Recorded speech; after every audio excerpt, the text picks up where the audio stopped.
Gadis kecil ini, namanya Sayaka. Ini hari pertama masuk SMP. Sayaka bertemu dengan beberapa teman perempuan.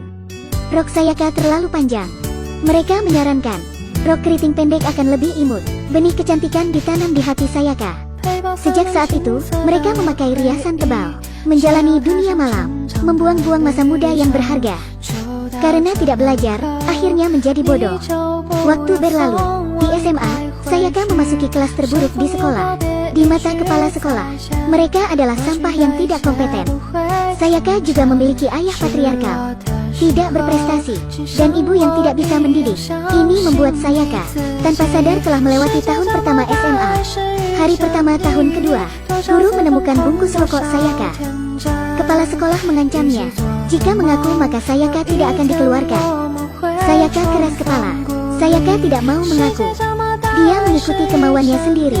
Pada akhirnya, sekolah memberi Sayaka hukuman. Setelah pulang, ibunya mencarikan sekolah intensif agar Sayaka bisa terus belajar. Sekolah inilah yang akan mengubah Sayaka. Aomineju. Hari pertama masuk kelas, dandanan mewah dan riasan tebal. Dia tercengang melihat Sayaka. Ini adalah Pak Guru Hirata. Dia memuji penampilan Sayaka. Begitulah cara guru ini mengenali karakter asli siswa, sehingga mereka cepat akrab. Kemudian dia menguji kemampuan dasar Sayaka. Hasilnya benar-benar tidak biasa. Meskipun tidak lancar, tapi Sayaka bisa menyelesaikan ujian. Pak Guru kemudian menjelaskan dan menetapkan tujuan untuk Sayaka, menyarankan Sayaka untuk masuk Universitas Keio, dan mengatakan ada banyak pria tampan di sana. Penampilan Sayaka akan cocok di situ. Apakah ini lelucon?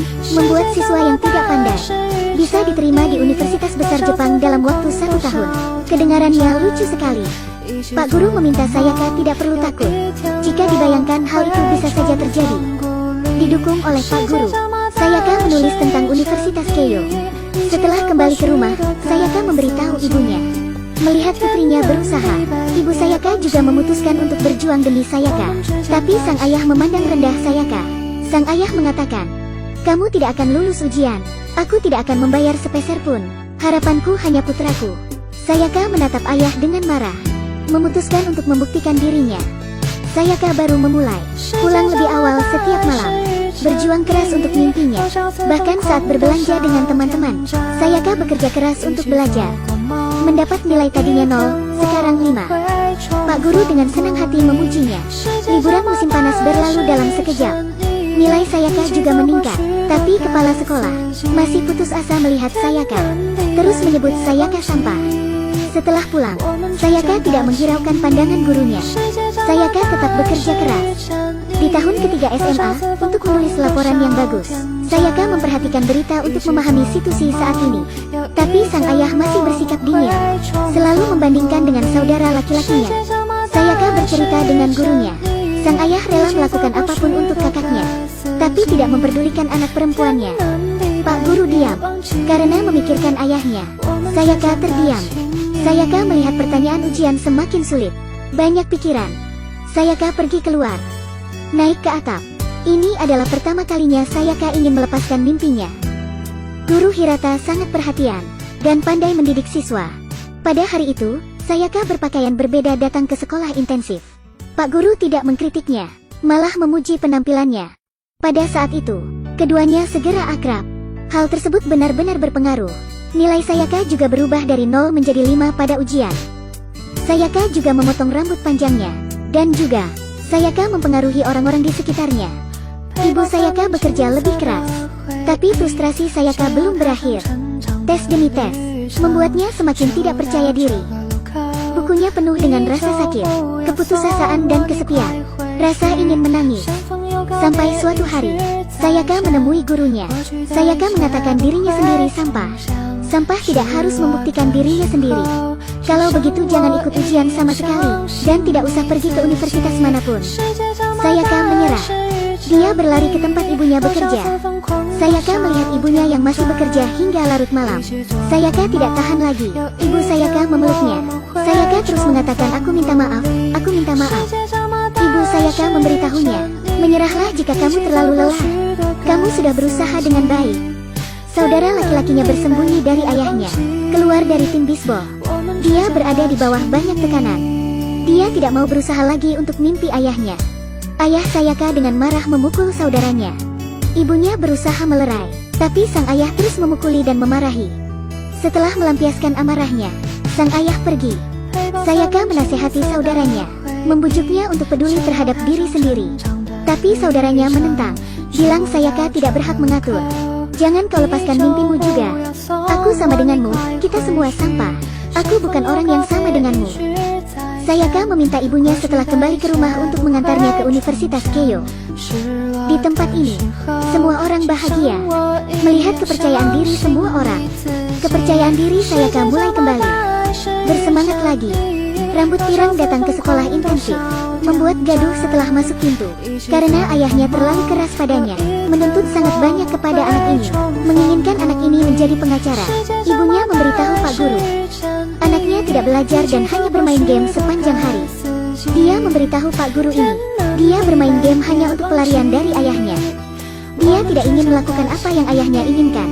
Pak Guru Hirata segera memikirkan cara.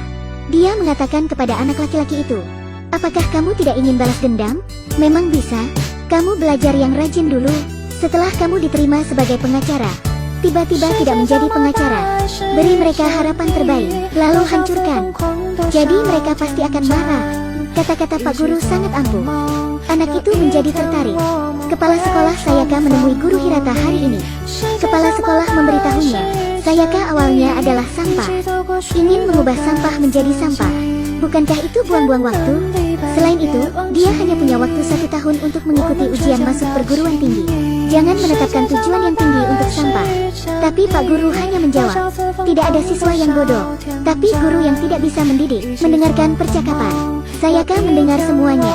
Pak Guru memberitahu kepala sekolah, Sayaka penuh dengan kemungkinan. Beri aku 1 tahun. Tunggu saja dan lihat hasilnya. Gadis dengan riasan tebal ini bernama Sayaka. Dia adalah siswa yang bodoh. Masih ada teman-temannya yang serupa. Mereka hanya berdandan dan berpesta di malam hari. Tapi setelah Sayaka mulai bekerja keras, mereka juga berubah. Bekerja keras akan benar-benar menulari orang lain. Pada awalnya, menertawakan. Mereka tidak cerdas. Bagaimana bisa diterima di universitas utama? Setelah beberapa hari, gadis ini membolak-balik buku Sayaka. Mulai kaget, di buku Sayaka penuh dengan catatan.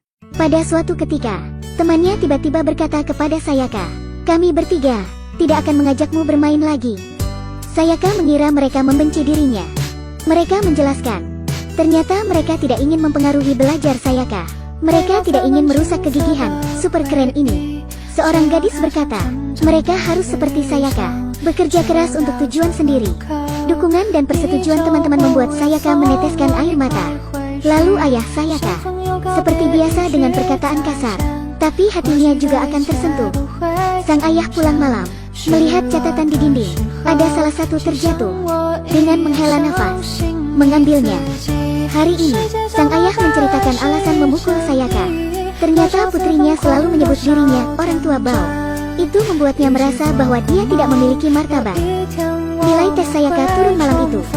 Meskipun nilainya tidak terlalu bagus, tetapi kesempatan untuk pergi ke Universitas Keio naik 50%. Mata ayah berubah ketika dia melihatnya. Anggota keluarga semuanya bersama. Ini juga pertama kalinya sang ayah berinisiatif untuk melihat nilai putrinya. Dia akhirnya percaya, Sayaka benar-benar berubah. Hari ujian turun salju. Transportasi semuanya lumpuh. Tapi kemudian sang ayah bergegas kembali. Sang ayah baru saja memasang rantai salju. Dalam perjalanan ke sekolah, sang ayah dan Sayaka tidak berbicara. Tiba-tiba ayah Sayaka menghentikan mobil. Dia membantu mobil orang yang terjebak salju. Sayaka menatap ayahnya, mengingat apa yang ibunya katakan. Jangan lihat penampilannya, sebenarnya sangat lembut. Sayaka diam ketika turun dari mobil. Sayaka berjalan. Ketika Sayaka berangkat masuk ke ruang ujian, sang ayah melompat keluar dari mobil, berteriak, semangat, mulai ujian. Sayaka dengan hati-hati menuliskan jawaban untuk setiap pertanyaan. Dia ingat percakapan antara Pak Guru dan kepala sekolah. Sayaka bukan sampah. Dia penuh dengan kemungkinan. Dia adalah gadis yang hebat dan luar biasa. Semua ujian sudah selesai. Sayaka membuka situs web untuk hasil, memasukkan ide siswa. Dia menutup matanya. Klik untuk mengonfirmasi. naik sepedanya. Segera menemui Guru Hirata. Pak Guru, ada apa? Saya diterima? Apa?